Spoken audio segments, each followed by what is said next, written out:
안녕하십니까, 센트럴 서울학과 황정호 원장입니다. 오늘은 오랜만에 백내장 제술에 있어서 LAL 렌즈의 활용이라는 주제를 가지고 얘기를 한번 해보려고 합니다.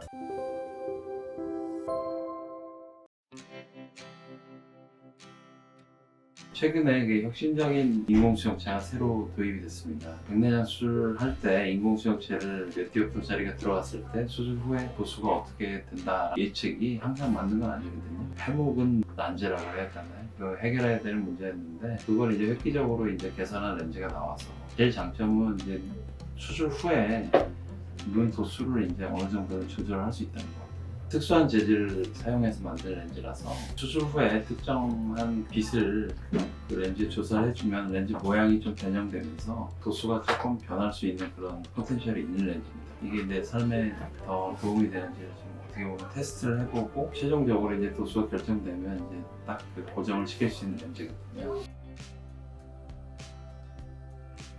오늘 이제 재수술 하는 데 있어서 그 렌즈가 어떻게 사용될 수 있고 장점 뭐고 이런 거에 대해서 간단하게 설명을 드리면은 재수술은 간단한 재수술하고 복잡한 재수술이 있을 것 같고요. 백내장 수술을 했는데 도수가 안 맞아요. 빛이 번지고 뿌에서 너무 안 좋아요. 이런 렌즈를 그냥 교환하면 되는 재수술. 그런 경우에는 원하는 렌즈를 하면 됩니다. 다초점이었는데 단초점을 바꾼다든지 연속 초점을 바꾼다든지 그런 건 의사 선생님이랑 잘 상의해서 하면 될 것 같고, 그럴 때도 이 LA 렌즈를 할 수도 있겠죠. 정밀하게 내가 이제 원하는 도수가 있는 환자분들은 도움이 충분히 될 수 있을 것 같고, 그런 거 말고 수술을 이제 한 지가 오래돼서 야그레이저 훈황 절개술이라는 시술도 했고 간단하게 렌즈만 썩 바꿀 수는 없는 상황인데 렌즈가 뭐 떨어졌다든지 아니면 옆으로 뭐 기울었다든지 노안 백내장 수술을 했는데 부작용이 너무 심해서 다시 수술하는 분들이라든지 이런 분들은 대부분 단초점 렌즈를 하게 되고, 그런 경우는 선모체 고랑이라는 곳에다 이제 인공수정체를 넣게 되는데, 선모체 고랑이라는 데는 넣을 수 있는 렌즈의 종류가 제한이 되어 있습니다. 원래 자기 수정체 낭에 들어있는 다초점 렌즈랑 비슷한 모양을 선모체 고랑에 끼면 부작용이 많이 생기게 돼 있어요.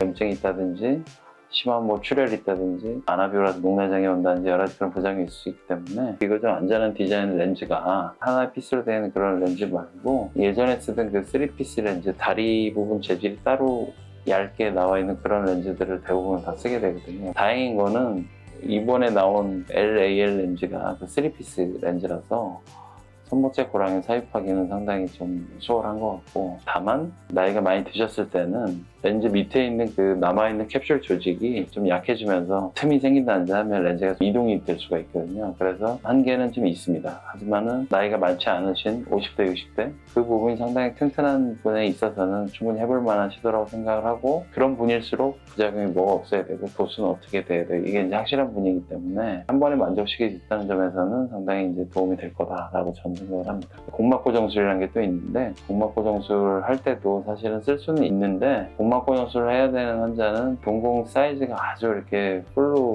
커지는 사람이 잘 없는 경우가 많고, 이 LA 렌즈는 산동이 좀 잘 돼야지 나중에 도수를 바꿀 수가 있거든요. 만약에 그런 기준 충족하는 분이 있다면 하려면 할 수는 있는 렌즈라고 생각합니다.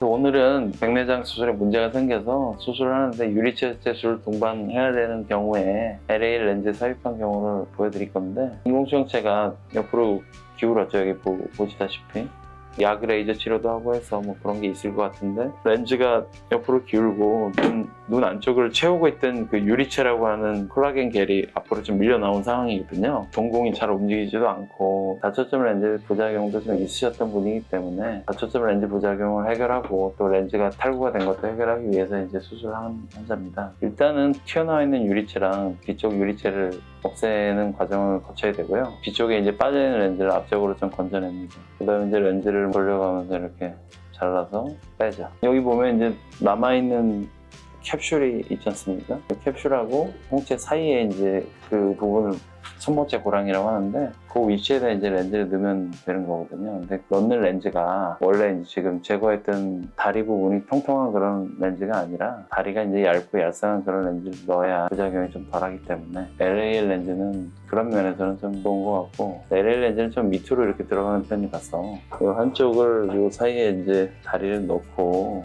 나머지 한쪽을 넣기 위해서 렌즈를 이제 돌려서 남아있는 캡슐하고 사이에다가 넣었어요. 미는데도 이렇게 많이 렌즈가 치우치지 않는 거는 컴포트 고랑이라는 데가 튼튼하게 막혀 있기 때문에 렌즈가 뭐 떨어지거나 문제가 있지는 않겠다는 확신이 들면 이 상태로 이제 수술을 마무리하게 되는 거죠. 남아있는 지저분한 조직들하고 유리체 가닥이라든지 이런 게 없는지를 잘 확인해서 깨끗하게 없앴죠. 사실 아까 이제 렌즈가 빠지면서 유리체가 앞으로 많이 튀어나왔기 때문에 유리체 가닥이나 이런 게 남아있으면 동공이 잘 움직이지 않거든요. 그래서 수술 끝날 때 동공을 축소하는 약을 넣어서 홍채가 잘 줄어드는지 확인하고 이런 식으로 해서 이제 수술을 마무리하게 됩니다. 단점은 가격적인 문제가 좀 있을 거고 지금까지 봐왔던 다초점 렌즈나 이런 거보다 2배 정도 비싸기 때문에 단 비싸긴 하고 뭐 박리라든지 혈관병이 있다든지 해서 유리철제술라는 망막 수술하고 실리콘 오일 충전물을 넣어야 되는 그런 환자의 경우에는 실리콘 오일이랑 늘러붙고 그래서 나중에 좀 고생을 하게 되는 상황이 있을 수가 있기 때문에 그런 상황이 충분히 예상되는 분한테는 그 사용을 피하는 게 좀 좋을 것 같아요.